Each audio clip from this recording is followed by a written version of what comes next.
তো বাবা মুরব্বী মানুষ, এগো অভিজ্ঞতা কি, কথা হয় না। এখন ছেলে শিক্ষা টিক্ষা কইরা নিজে নিজেই বিয়া কইরা ফেলাইবার মূর্খ বাবার কোনো দেখার দরকার নাই, বলারও দরকার নাই। এরকম ঘটনা কম না বেশি? কিন্তু বুড়া বাপ মা ছেলেরে কত কষ্ট করে বড় বানাইছে, এদের মনে দুঃখ আছে না নাই? কামতেছে।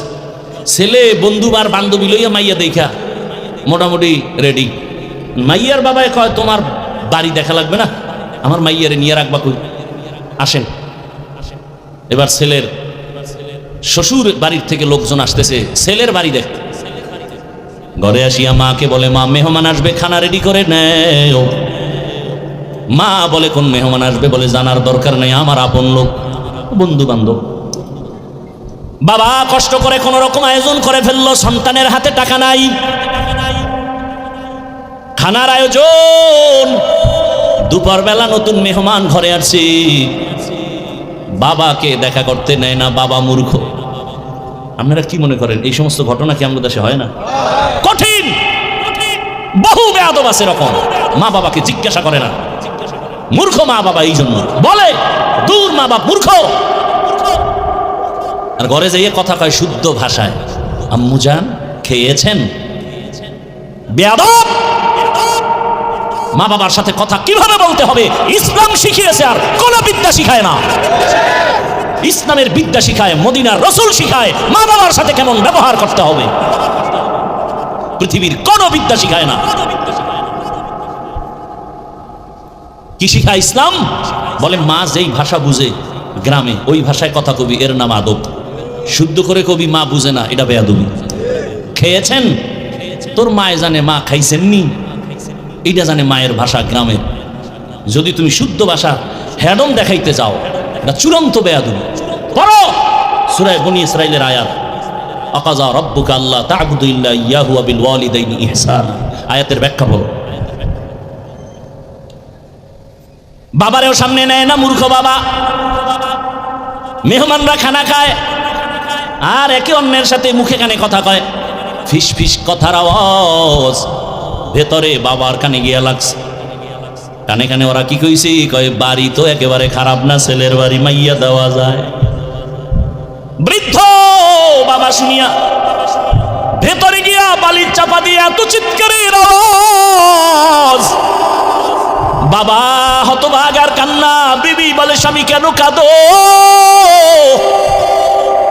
বাবায় বলে, দুঃখ না খাইয়া কত কষ্ট করে সন্তানের বড় বানিয়েছে, এই সন্তানের মেহমান কারা জানুনি? মা বলে, জানি না। বলে, কোথায় জানি মেয়ে ঠিক করেছে, সেই মেয়ের বাড়ির মেহমান।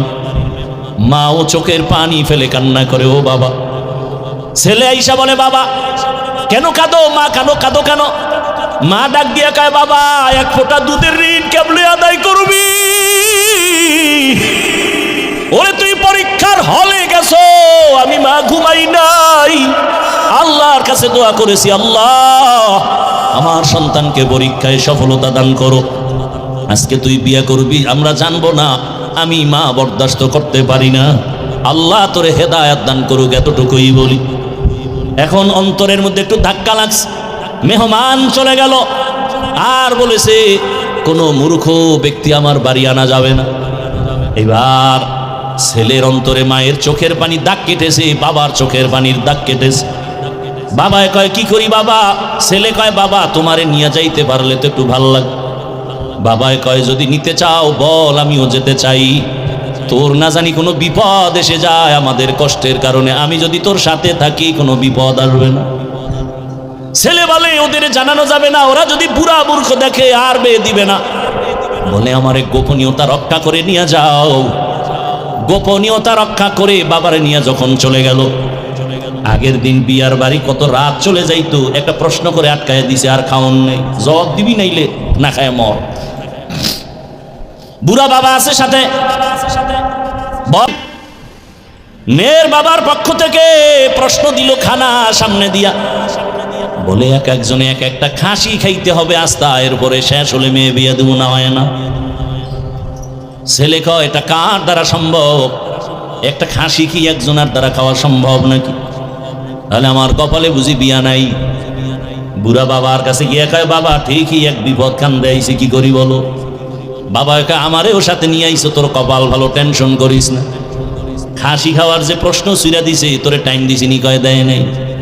কয় তাহলে তুই কসম খাইয়া ওয়াদা কর যে খাসি খাইয়া ইমাইয়া নেব। এখন আধা ঘন্টা খাইয়া সব ঘুমায় যা, এরপরে ঘুম থেকে উঠে আবার খাবি, আবার ঘুমাবি, আবার বাথরুমে যাবি। ওর খাসি 1 মাস লাগায় খাবি, ওর বাথরুম ডিরে ভইরা ফেলাবি সবটি। ওই চোরার ঘরের চোরারে শিক্ষা দিবি কত ধানে কত চাল। মুরব্বীর মূল্য আছে না?